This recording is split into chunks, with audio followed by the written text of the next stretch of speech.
Ian is a Weirdo or Ian is Weird, depending on where you're watching this. So I am starting the next mitten of my bat mittens. So I was torn between how I wanted to do the bat mittens because that was my blank, but make it spooky or Halloween or whatever the fuck I decided to call that challenge. And I thought about a bunch of different ways to incorporate bats into my little mitten here, but I think I'm really happy with how I'm going to do this because I'm going to do both mittens like this. So there'll be bat wings and you pull your mittens together. Otherwise, it just kind of looks like, I don't know, fire or something. But hey, this is what I got. So deal with it. So I am making the cuff. I already recorded the intro and everything to this. Oh wait, I just went backwards. That was weird. I recorded the intro to this video. I'm going to be putting the actual like how to make these mittens in the on my Ian is Weird channel. So if you do not follow my other channel, I guess depends on which channel you're watching this from, but I have two YouTube channels. One is at Ian is a Weirdo, which is my main channel, and the second one, which I'm trying to boost up, is at Ian is a Weirdo and the number 2. So, so if you want to see how to make these yourself, I will hopefully post a video maybe this week, maybe next week, on how to make these yourself. I thought about writing a pattern, but they're so individualized and customizable that I just didn't feel like writing a pattern would be, that helpful, if I'm being honest, because it's so subject to change based on your measurements or whoever's measurements you are making these for. So I'm making a ribbed cuff and I'm making it in red. So originally I was going to embroider a bat face onto my mittens, which is why I specifically picked the knit stitch, because I thought it graphically would be the best to do along with my pattern. However, I quickly ran into a bunch of snafus trying to get the image I wanted onto my mittens. So I moved to wings and what I could do with wings. So I was like, maybe I could have a mitten with like wings off the side.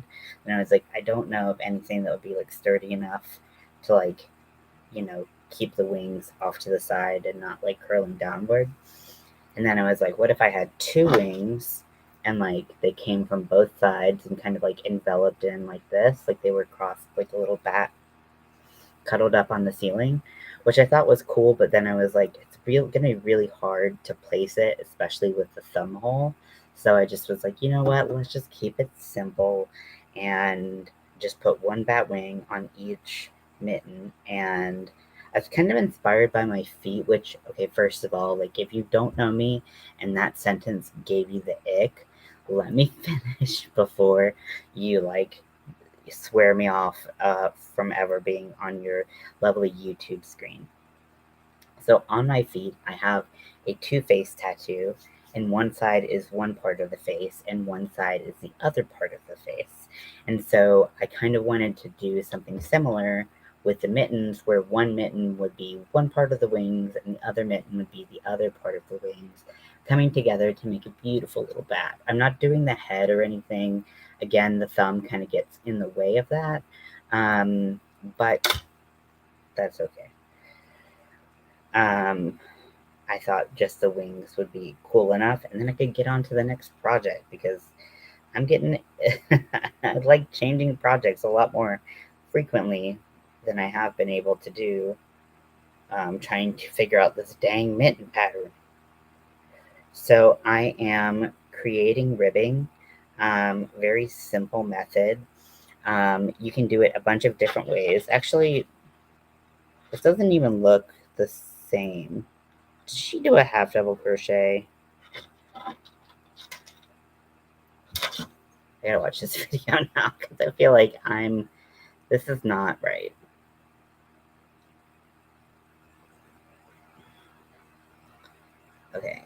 let's see. So I got inspired originally by the Stitch Sessions, and they do wonderful little videos, and I have watched this video about 100 gajillion times, and they used a bulky 5-weight yarn, and so I had to adjust the hook size, I had to adjust the knit, the stitch amount, but let me see, because these, I'm not sure that I'm doing it right, and I'm already fucking up. No, damn it. I think it was a single crochet ribbing, but now that I'm in it, I'm like, ugh, is it? I don't know. Okay, let me see.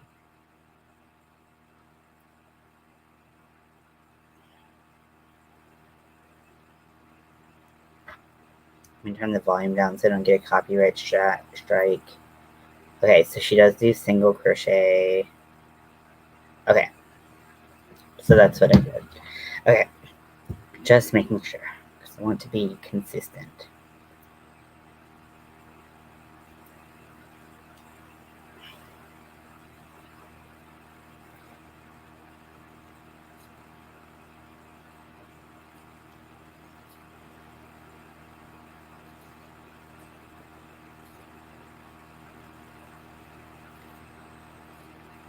So yeah, just making the ribbing on this one. This is actually, I mentioned it in the little video I recorded. This is actually how I learned to crochet. I just watched a video on a hat that had a ribbed brim, and I spent, my friend that I was learning to crochet with and I spent so much time trying to figure out how to crochet just from this one video, and we were doing ribbing for the brim, and yeah, so I don't even mean chat up. So welcome in. But yeah, I'm just doing ribbing. So I'm making mittens that have bat wings on them, and you put the two together, you will have a little bat. It won't have a head, but you know, it's very Ozzy Osbourne to not have a head. And yeah, so I'm going to continue around doing this. The full video of how I make my mittens will be up once I am obviously done with this set of mittens. I kept some stitch markers in the other mitten just so that I could kind of keep a placeholder for counts. But obviously, when you are ready to wear these mittens out and about, you can remove your stitch markers.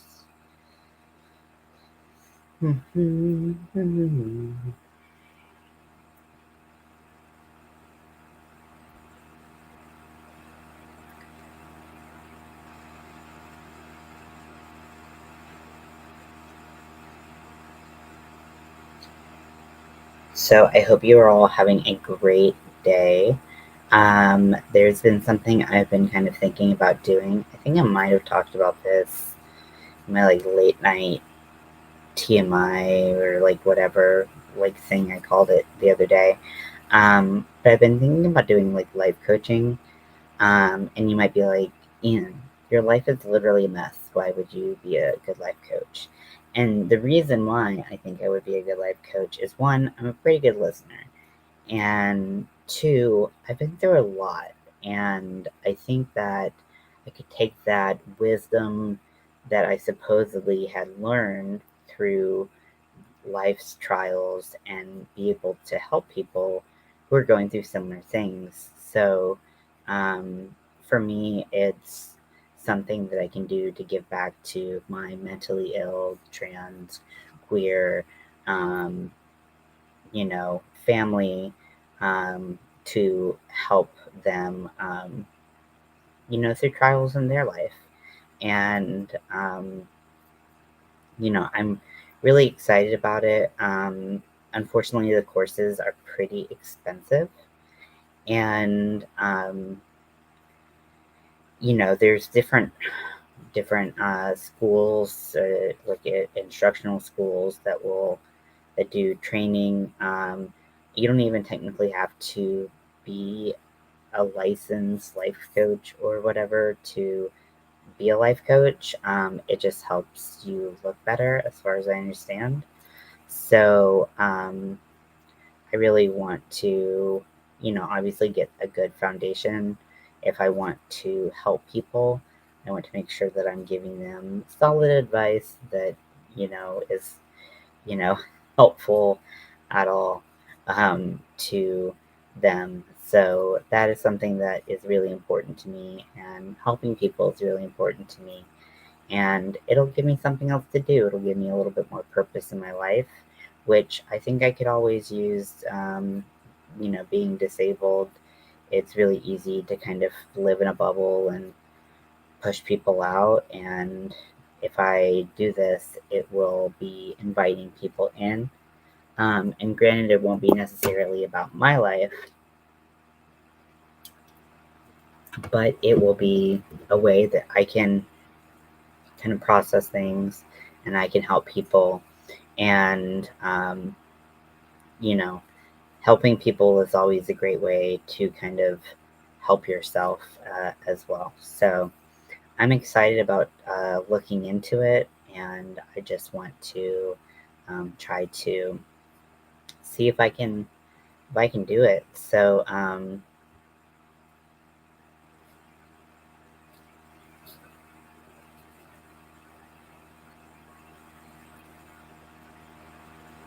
we shall see. We shall see.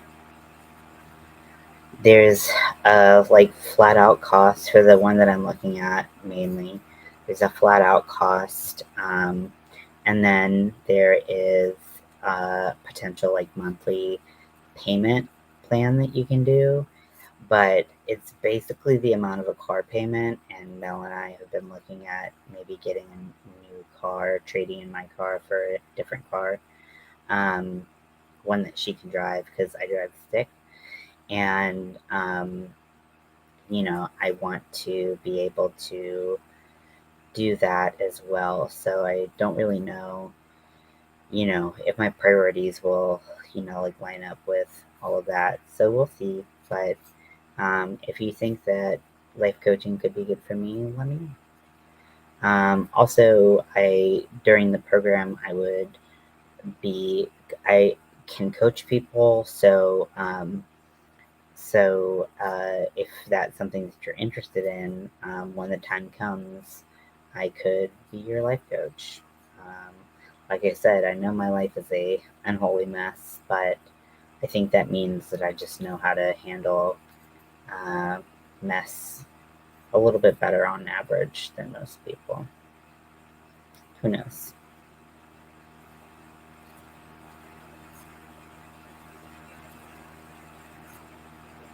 There's not a whole lot that like shocks me anymore. Um, And if you're like, hey, this mitten perfectly matches your shirt, was not planned, but it does, yes. The red's a little different, but that's okay. I do think this pattern would be really cool if you had like a dark gray glove, and then your accent color was like black. I think that would be super cool.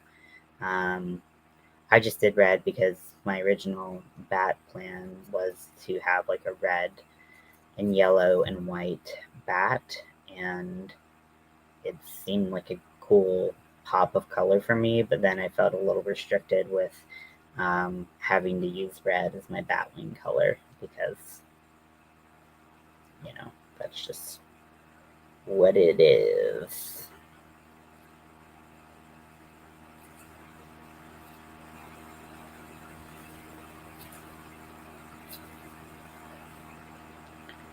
So just keep going. Like I said, you can make this as loose or as tight as you want. Um, it will have an impact on how loose or tight your mitten is. For me, my mitten is fairly loose from here straight up. So there's not a whole lot of like grab here, which I'm okay with. I like the free movement. Yes, we're making bat mittens. So when you put the other one next to it, it'll be like a bat. And it's black and red, of course, and me, me, me, me, me. Smitten kittens wearing mittens. Oh my gosh, so cute. How are you doing, Winter?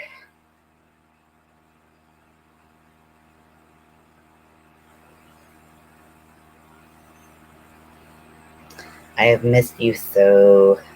I feel like our timing's just been like ships in the night, you know?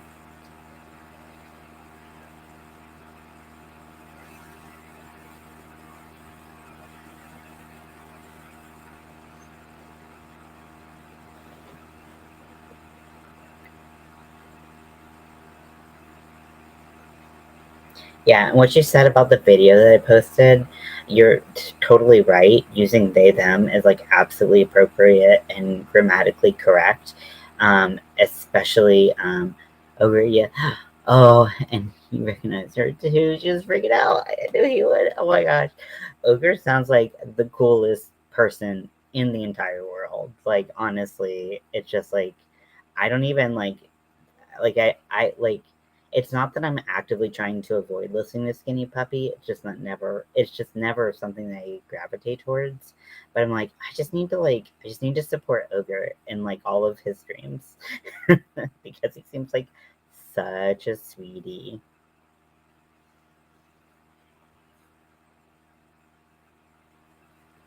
Oh. So I am making the other mitten, which is always like the annoying thing, right? When you are trying to make one thing and then you have to make a pair of them. So I tried for many days. The reason why this is taking me so long to even get out there, because I posted like the video about the blank but make it Halloween challenge thing that I'm doing a while ago. But I spent, first of all, I spent days trying to figure out how to do it on my AliExpress. I could not. He was once nice to you. Yes, I would totally be nice to Ogre. Even he just sounds like a sweetheart. Um, I so I tried to make it on the AliExpress, could not get it right. Tried it so many times. So first there was a problem with the thumb hole and dropping stitches, and that I could not resolve, like no matter how much I tried. And then it was doing the thumb that was really difficult, and I just was like, you know what? Knitting machines aren't for me. Fuck them all, and I'm tired. So I literally was like, I'm just gonna post all of my knitting machines and all of my knitting machine stuff. And if anybody wants it, I will haggle down because I just want them out of my face and out of my fucking life. They're so annoying. I don't know how anybody uses them. They've caused me nothing but grief and strife. So, yeah. I wish I liked using them, but I don't. I don't enjoy it. It doesn't make me happy, and I just want to be like, fuck them all and burn them to the ground. So I'm making ribbing for my next mitten. I am using Mainstay acrylic from Walmart.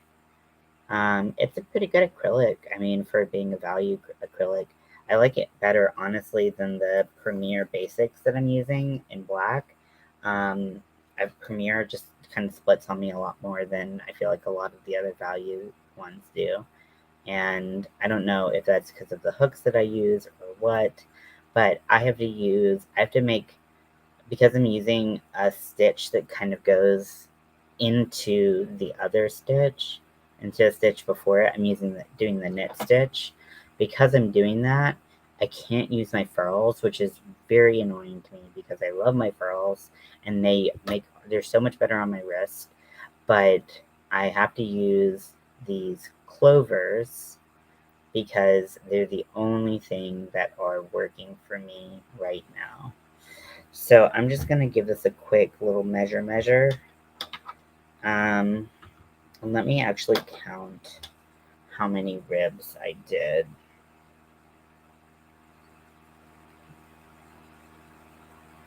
One, two, three, 12. Okay. 1, 2, 3, 4, 5, 6, 7, 8, 9, 10, 11, 12. Okay, so this should, in theory, be the same size. It's just not as loosey-goosey. But yeah, okay, so now that it's the same size, I'm going to on and up here, on and up here. Okay.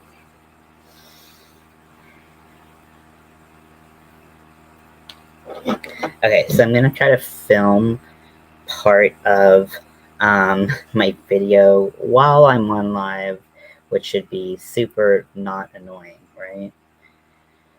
Okay.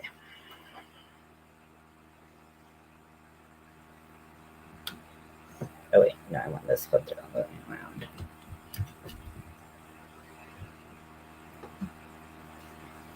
Okay, so I'm gonna go into my filming film part real quick. Okay, so see, that's straight. Okay. So once you've made it all the way around and you have something that fits your wrist, you want to stretch out a little bit because it's going to naturally stretch. But mine has a little bit of space. That's okay. If you want yours tighter, you can make it tighter. But I just count the bumps in my other mitten and make sure it matches. So to attach these, I'm going to chain up one like I did before. And I am actually going to go into the back loop of the stitch that I just did, and I'm going to go into the front loop of the opposing stitch. I'm going to pull through, and I'm going to do a single crochet, and I'm going to do that all the way around. So you can slip stitch this together, but I find that you get like a weird crease in it, and it doesn't look. It's like pretty obvious if someone's looking at it and gives a shit to what you're doing. So pull that all the way through. Blah blah blah blah blah. Winter and I were just talking about how much making the second mitten sucks. So just keep that in mind that no one likes it.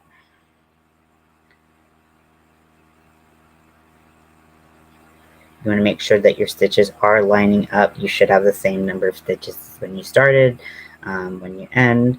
So if you don't, you did something wrong. I don't know what else to tell you. You did something wrong.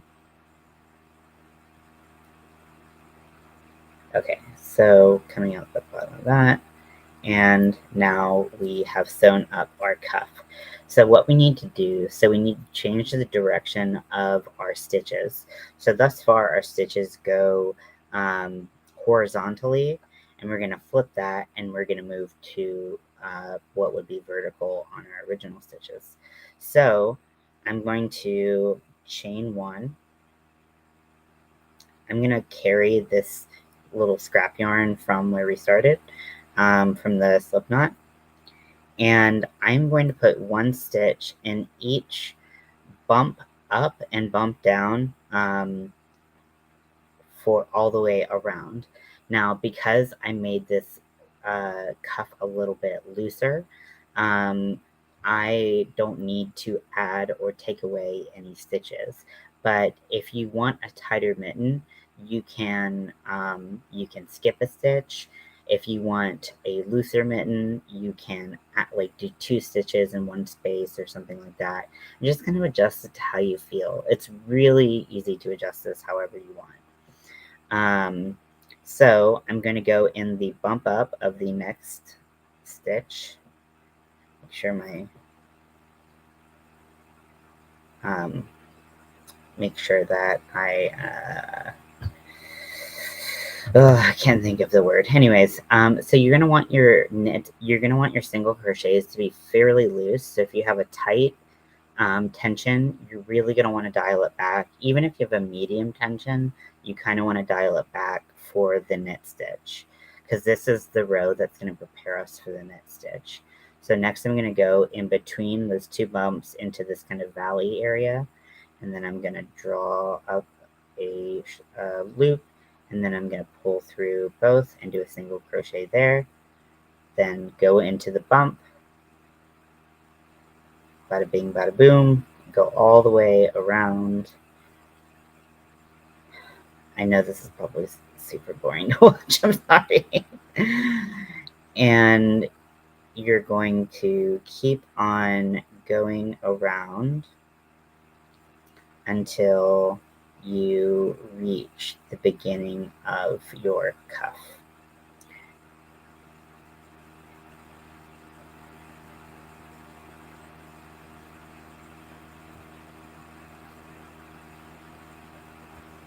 So the number of stitches is highly dependent on how many you put in there.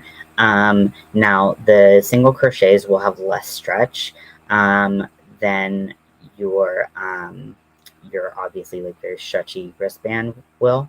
And then also once we do the knit stitch, everything tightens up quite a bit. So having it be a little bit looser, I think, is a good thing personally. But what do I know? I'm just making a mitten.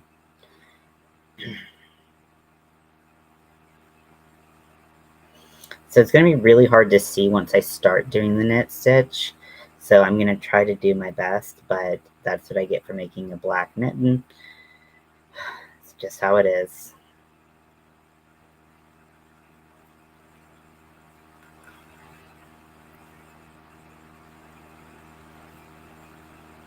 And you can kind of go anywhere you want inside the stitch. Because you're working on the side of it, there's no like immediately right place to put it. So just trying to space out your stitches evenly is really important, because that's what will kind of give your mitten the even distribution of stitches. I don't know what I'm trying to say.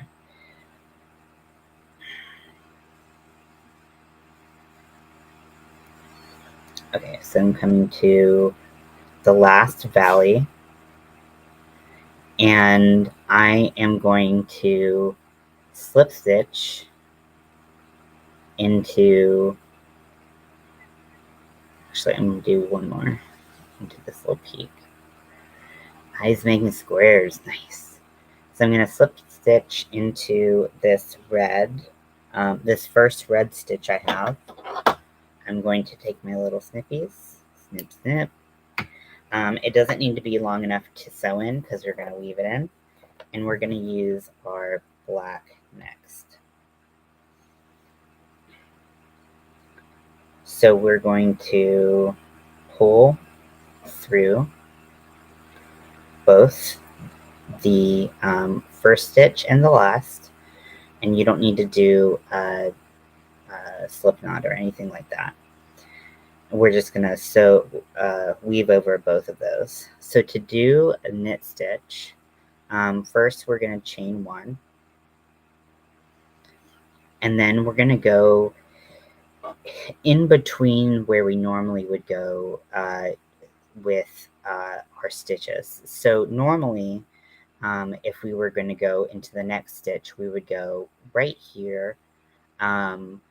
You can see clearly the post, which is a tiny little V of the single crochet. When you do the knit stitch, you go actually into the V, and you pull up through that, and that's what gives you that beautiful V shape that makes the knit stitch. So I'm going to go into the next V, and this is why having your stitches looser is really important, because if you don't have them loose, then you're going to be really struggling. You're going to pull up a loop, and you're going to just do a single crochet. You're going to go to your next V, so right here. sometimes I find it easier if I like look where I'm supposed to go and then look a little bit lower. It's a little bit easier to identify where that V is. Pull up a loop. If you are a Susan Bates or Furls user, this might be a little bit tricky for you because you might get kind of caught up in some of the, depending on the yarn you use, caught up in some of the pieciness of your yarn, depending on what yarn you use. So I'm going to keep on going around, and this, the beginning of this mitten does not use continuous rounds. She finished the round, did a slip stitch into the first stitch, and then chained one, and then went around again. So until we get to our thumb area, that's what we're gonna do, just simply so it'll match, even though it's not my favorite method. So, yep, let's keep doing this. Okay. Yeah, usually frills don't get caught too much for me. I can use them just fine. But with the knit stitch in particular, I find that it does get caught for me too much for me to like enjoy using it.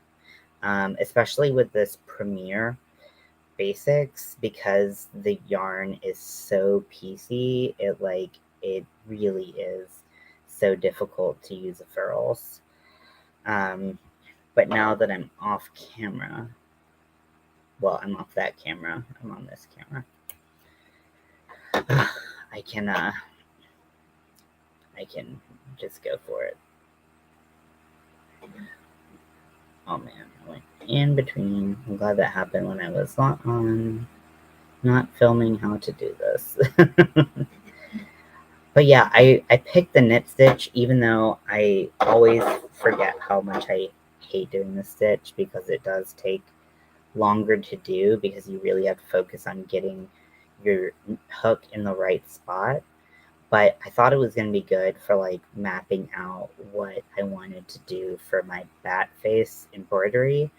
And then I just realized, hey, I hate embroidery. I'm not good at it, and I have no idea what I'm doing. So that's why we have a bat wing. But do I love my furls? Yes. Do I use them as much as I can? Yes, because they do reduce a lot of wrist pain for me.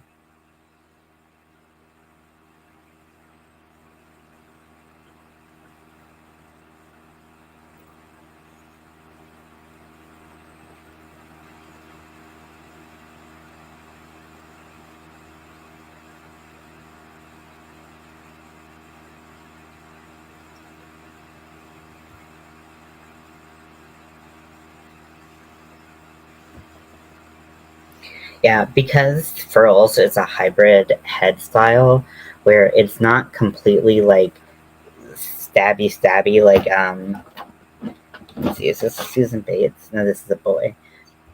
So this is the tapered hook. And you can see it clearly has a different shape than a furls. I'll put a clover next to it and a furls next to it. I know you know this.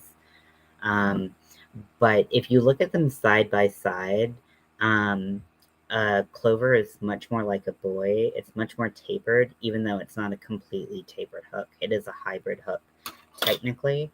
But with the furls, you do have this little catch where it's, rounded inline. And so because it's a little bit pointier on the end, that tends to split my yarn. And then when I try to pull back through, I'm like caught all the way on my yarn. So I don't have a good time doing the knit stitch when I have to use my furls, unfortunately, because that means wrist pain is ahead for me. But you know, we suffer for our art. Blood, sweat, and tears. Mostly tears. Sometimes blood. Depends on what you're into, I guess.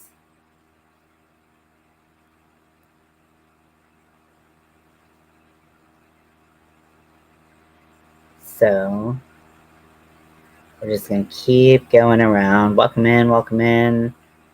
I am making some bat mittens, and I'm super excited about it. The Odysseys are a bit smoother. They don't catch as much. True. But so I noticed they had like the limited Odyssey like leftovers or whatever they called them.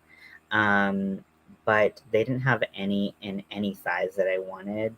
Like I really wanted the tiny, I think I wanted like a B, which is like a 2.25. Maybe they had one that was like 1.75 that I really wanted, but they didn't have any. Not the streamline, I mean the resin.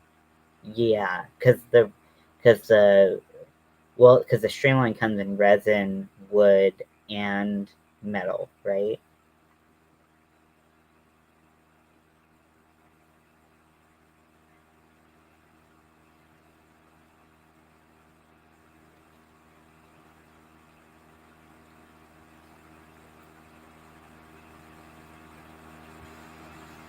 I don't like. I have some trepidations about getting the wooden hooks. Yeah, I have a C Odyssey, and I feel like I really wish I got it in a smaller size when it was available. But now it's too late. I also have a 5 millimeter, and I'm like, I never use 5 millimeters. Like, I really don't know why I have that, but okay. I just was like, pick a size you'll probably use. 4 or 6. I'll go right in the middle, and it's totally unnecessary. Like, I think the big draw of the Odysseys was that they could come in smaller sizes than the Streamlines they um because they were all metal, so they didn't break at the neck when you tried to make them really small. Unlike the Streamlines, which can only go to 4 millimeter, and even then, some of those 4 millimeters are a little dicey, depending on the type of resin that is used. I find that I've seen a lot more people with clear resin or like some kind of like translucent resin. That if there's a lot in the neck, those tend to break more. I got this as a seconds, and it's a 4 millimeter, and it has like a little bit of clearness, but hopefully, it hasn't broken on me. Knock on wood. So hopefully, we'll keep that. And then I have a candy shop, which I also know is discontinued, and this is a what are you? This is a 3.25, which I use for my Packers. And I'm going to be devastated if that thing ever breaks because it helps so much making my Packers, and I don't want to go back to using clovers. I got to figure out something to do. But, anyways, so I'm just crocheting around. I really wish it was a continuous round, but that's not what she did. And I tried to like kind of keep in mind what she was doing so that I could kind of copy it, and I thought it would be relevant to not have it in a continuous round, but really it's not, so whatever. It just makes like a clear line like up the side of the mitten. Totally pointless. Anyways,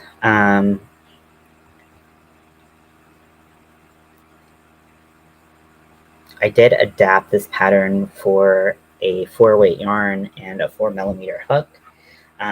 Although you can use whatever hook size and yarn size you want because it's so customizable. It really is just totally up to you, whatever you want to do.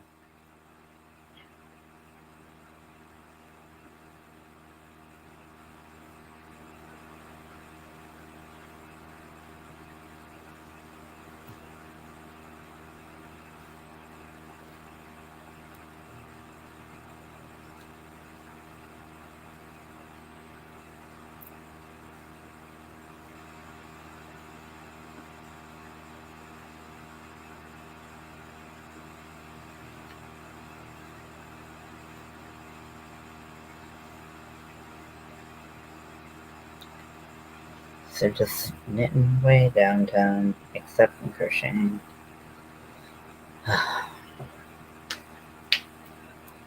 Been so cracky lately. Ugh. That's what happens when you don't have ergonomic hooks, folks. When you get older, you turn 32, your bones just stop working like they used to.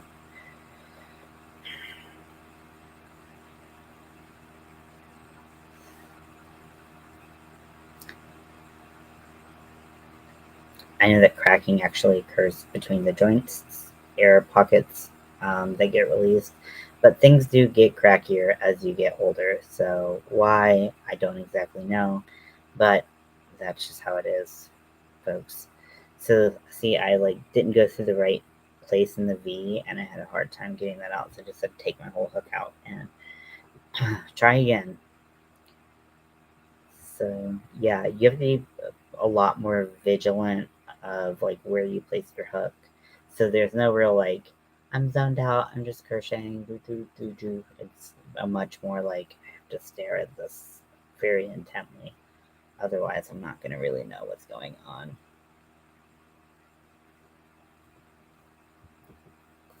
Okay, and you turn this basics towards me so that when I pull out of the center, it doesn't freak out like it's supposed to.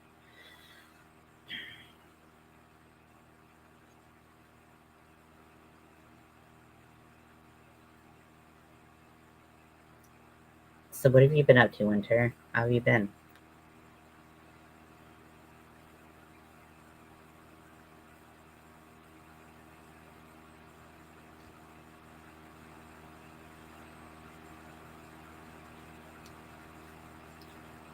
Yeah, lots of cracks. Yeah. Yeah, I think my family is pretty okay with arthritis, but I have tendonitis in both my wrists, which is why I get a lot of good cracks out of there. And then my knee. My knees are I have tendonitis in both my knees, and um, I have had that since I was 11. Just because I have overdeveloped, I guess, quads. Like my quads are really strong, but my calves aren't, or something like that. The way it pulls on my kneecap is really is uneven and causes some friction that shouldn't be there or something. So I'm not a doctor, so who knows? Carpal tunnel flare ups. Oh no, I'm so sorry. I've heard that that is excruciating. So very sorry to hear that.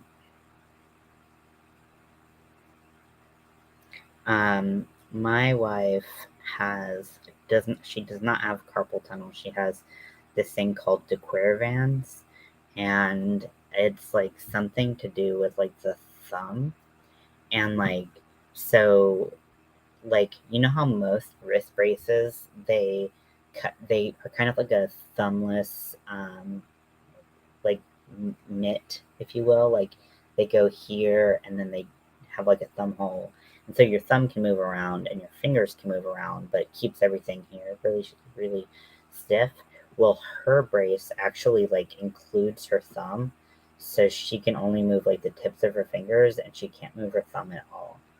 And because of I guess it's right here. I don't know much about it, but I do know that it hurts her thumb pretty bad.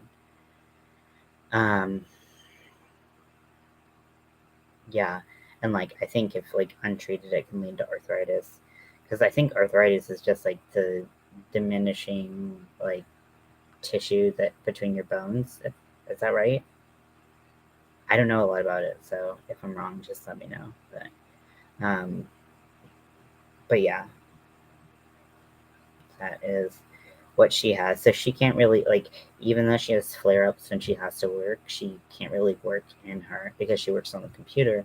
She can't really use her de Quervain's um, uh, brace when she has to work because she needs her thumb to hit the space bar. So it's kind of a tricky situation. Yeah, yeah, that makes sense. Yeah, I don't believe she has any arthritis, and hopefully it stays that way. But yeah, that's definitely a huge bummer. I think they're thinking of doing surgery, but she would need the time off to do that. So we'll figure it out. So my disability hearing is coming up. I think I've talked about this a little bit, but I don't know how much detail I've gone into. Really, I don't know a lot about rheumatoid arthritis. Ooh, that's a painful one. I really hope that you don't get that.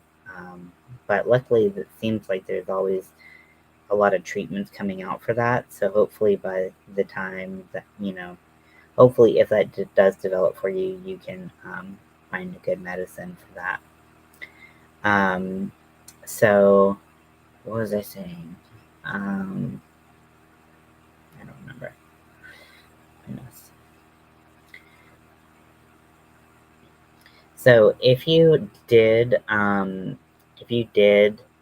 this mitten with the intention of it being pretty tight around your wrist, you're gonna find that this is pretty loose around your hand because your wrist is, your immune system is fucked basically. Yeah. The immune system is always attacking things that it shouldn't attack. But see how it's pretty wide on my wrist, and you can't really see with everything black in my background. But it's pretty wide around my wrist, and I don't mind the extra bagginess. But if you had reduced the number of stitches that you did in that red row when we switched directions, then this would be tighter, and you might want to do some increases because your hand starts to get wider and wider around this part of your hand. If you have the same kind of anatomy that I do. Yeah, that sucks so bad. I have psoriasis, so I believe that means I'm more prone to psoriatic arthritis, which is common like in the elbows and knees.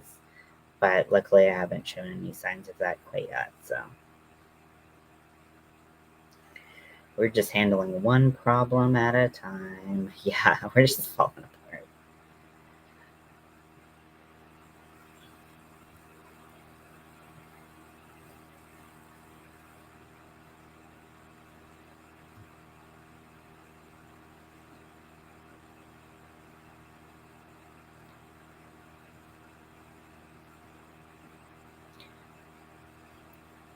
So I had a little trouble finding like the right bat wings for this, but I did find a tutorial that I ended up using for the bat wings, and then I adjusted it to do a peacoat at the end, so it would give like a little bit more of that like kind of like pointy, hooky kind of thing that bat wings tend to have. Be a little bit more dramatic because we love drama. I've cleared my throat like a million times. A lot. But they have seams and they're cutting into my skin. It's infuriating. Oh no. Yeah. Yeah, compression gloves are great for so many people. Um, yeah. I wonder if there's like a way to. I'm always like, can I crochet it? And like, probably not. But like, especially like, I know you're autistic and like sensory things, like things rubbing on your skin is like super frustrating. I'm not autistic, I don't think, but I am very sensory driven with my ADHD, and like something rubbing on my wrist would just fucking kill me. I would be so angry.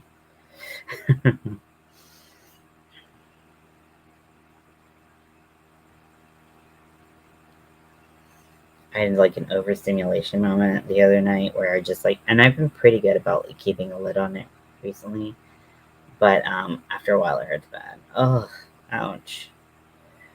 Um, yeah, I had an overstimulation moment where like there was noise from upstairs, and well, actually, so like I was watching TV, Mel was trying to talk to me, and like I was handling it fine. I wasn't like this is a crisis, but the minute that my dad turned on the TV upstairs and I could hear it downstairs, I just immediately was like, I was just so like overstimulated, and I was like, I need to go to bed. And I need to put like a pillow over my head and just like wait for noise to stop.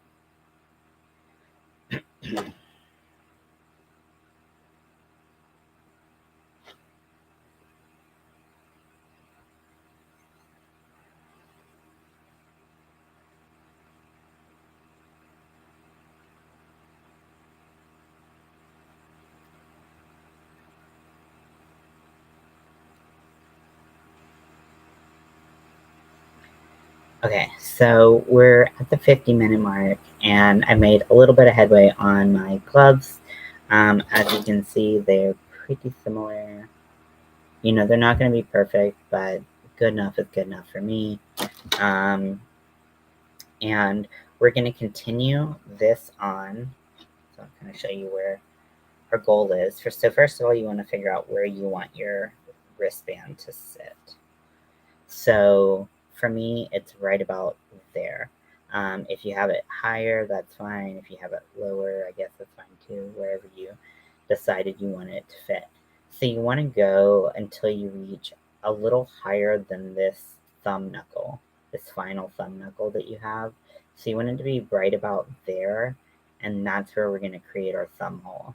It's actually super easy, so don't let it intimidate you. I know it doesn't intimidate you, Winter, because you're a pro, but we're going to go up to this thumb knuckle. So just keep going. And if you have the other mitten, make sure you're comparing your sizes just so that they're pretty equivalent. Knit rows do tend to, the rows with the knit stitch do tend to be a little bit shorter than if you were just doing a single crochet, because you're knitting further down into the stitch. So if it's like one or two rows different, it's no big deal. But I love you, Winter. Thanks for hanging out with me. And I think I'll do some makeup soon, and I'll do some like, I'm really feeling like some gothy. Like I want to just kind of put on some gothy jams and just kind of like see what like happens to my face. So I've just been feeling like a big hole has been missing in my little goth heart, and I need to fill it with some good goth music. So I love you very much, and I will talk to you later. Bye.